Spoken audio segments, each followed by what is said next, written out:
Let me tell you the curious tale of Pippin, Pickle, Nimblesprocket, a gnome with a flair for mischief, a scent of cinnamon sugar perpetually lingering around him, and ambitions higher than a lemon souffle on a spring day.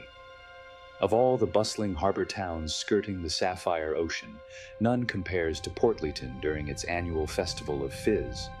Picture it, cobblestone streets lined with vendors, their stalls brimming with bubbling ales, candied figs, and cheese wheels as big as wagon wheels. The air sparkles with stray whiffs of magical experiments, enchanted accordion performances, and, naturally, the tempting aroma of buttery pastries wafting out from Grimble's Bakery, a quaint establishment where our story begins. Pippin, bright-eyed and juggling more doughy disasters than he'd care to admit, was no ordinary pastry apprentice. By day, his duties consisted mostly of folding napkins with prestidigitation and frosting eclairs that looked like they'd been caught in a sugar storm. By night, though, he was a gnome with dreams, to fuse pastry with performance, to craft desserts so magical that they could waltz on their own. And during this year's Festival of Fizz, Pippin meant to do exactly that. "Just a pinch of razzle-dazzle," he muttered, consulting an ancient spellbook he'd smuggled in instead of the bakery's standard cookbook. "And a dash of pizzazz." With a flourish of his flour-dusted hands, he waved his wand at an arrangement of cream puffs he'd painstakingly prepared earlier that morning. His grin stretched wide as sugary sparks showered down. The spell was meant to make them shimmer for the judges, perhaps do a polite bow, harmless and charming. Or so he thought. Instead, the cream puffs wobbled, jiggled. Then, to Pippin's astonishment and a fair amount of horror, they sprang upright, twirled with the grace of seasoned ballet dancers, and broke into a synchronized chorus line along the countertop. This isn't right," Pippin stammered, his wand twitching nervously, but it didn't stop there. Oh no, spells, as anyone in Portlyton can confirm, have a knack for spiraling out of control at the worst times. Within moments, the magic leapt like a mischievous spark to other culinary delights around the plaza. Pies lined up in military formation.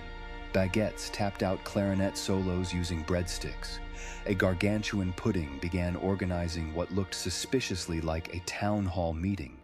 And before Pippin could blink, the rogue magic reached the town square. "Rise, brothers and sisters," boomed an unexpected crusty voice over the chaos. You see, Sammy Sourdough, a loaf with an air of authority and just enough burnt crust to suggest a long life in an oven, had seized the moment. Standing atop an overturned pot of jam, Sammy rallied the edible masses. "For too long, we snacks have been consumed without thought, without dignity. Stand with me as we demand fair consumption, napkin rights, and, hear me, menu representation." His words were met with raucous applause from sentient sandwiches as applauding eclairs, and a particularly spirited jar of pickles. Pippin's face went pale. "Oh, crumbs, what have I done?" The plaza erupted in pandemonium. Giggling breadsticks high-kicked their way across stalls. Pies catapulted themselves through the air with squelching war cries, and tarts formed a makeshift kazoo band no one had requested. Beneath the cacophony of enchanted food, Mayor Butterworth, a rotund fellow with a fondness for puff pastries, attempted to rally the town's guard. "Arrest those pretzel offenders, and for Pelor's sake, someone rescue my custard collection." But arresting pastries proved no simple task. Portlyton's finest were soon driven back by a veritable avalanche of croissants rolling downhill in an unstoppable buttery charge. Cornered near the bakery, Pippin found himself face-to-face with Mayor Butterworth, a furious Judge Lady Gristle, and a flustered bureaucratic quill known as the Registrar of Consumables. "Young man," bellowed the judge, her hairpiece slightly askew thanks to a stray truffle tart. "If you don't fix this chaos, I'll see you banished to the spaghetti aisles." With a nervous laugh, Pippin attempted his defense. "Now, I admit the animated profiteroles were unplanned, but let's not lose our crepes, our heads. Surely diplomacy can..." His words were interrupted as a meringue dove dramatically between them, declaring its right to fluff freedom before splattering on the cobblestones. "Help!" Judge Gristle growled. "Fix this." Outnumbered and outmaneuvered, Pippin did the only thing he could think of.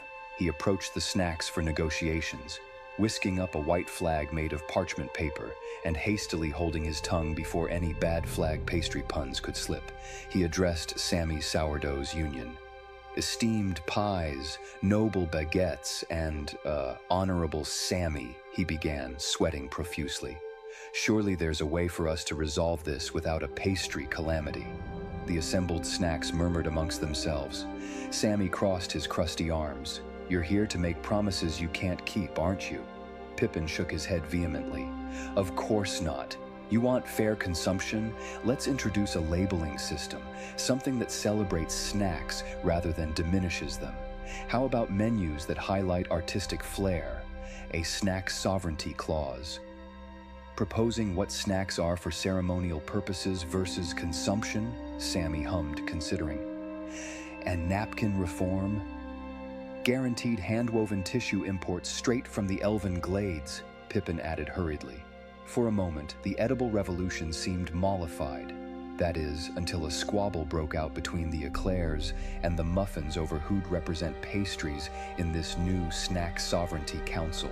The plaza once again descended into chaos as pies began storming the mayor's podium, while Mayor Butterworth fainted dramatically near a heap of jelly tarts. As enchanted fruitcakes hurled themselves like trebuchets of doom, Pippin had an epiphany. Magic started this mess, so maybe magic could finish it? Climbing atop a barrel of sourdough starters, he called forth every ounce of magical energy within him. "Snacks!" he yelled, amplifying his voice with thaumaturgy. "Feast your eyes upon the grand finale." With a furious hum of arcane energy and some hastily muttered incantations, Pippin conjured the most magnificent animated feast Portlyton had ever seen. A parade of glowing pastries and sparkling pies began to waltz and twirl in perfect harmony, accompanied by a confectionery symphony. The snacks, mesmerized by the display, began to join in the performance, their anger melting like butter in the sun. Onlookers cheered, musicians played along, and finally, with a dramatic bow, Pippin exclaimed, "Portlyton, I give you the dance of the desserts." As applause rippled through the square, the magic slowly faded from the snacks, leaving them in perfect, delicious stillness. Sammy Sourdough tipped his metaphorical hat to Pippin before stiffening into an ordinary loaf once more. The festival resumed. Treats were enjoyed, this time with gratitude and care. And though Judge Gristle still muttered about that insufferable gnome, she grudgingly admitted that it had been the most memorable festival of Fizz to date. And as for Pippin, the townsfolk hailed him as a hero. Grimble gifted him his very own set of enchanted baking tools, and Pippin was allowed to continue his magical and pastry-related endeavors, within reason, of course. So, the next time your bread dances out of reach or your soup protests your seasoning, think of Portlyton and the chef who believed even snacks deserved a voice. What about you? What would you have done if faced with a pie uprising? Let us know in the comments below, and if you enjoyed our magical caper, like and subscribe for more tales from the tavern table. Adventure awaits, friends.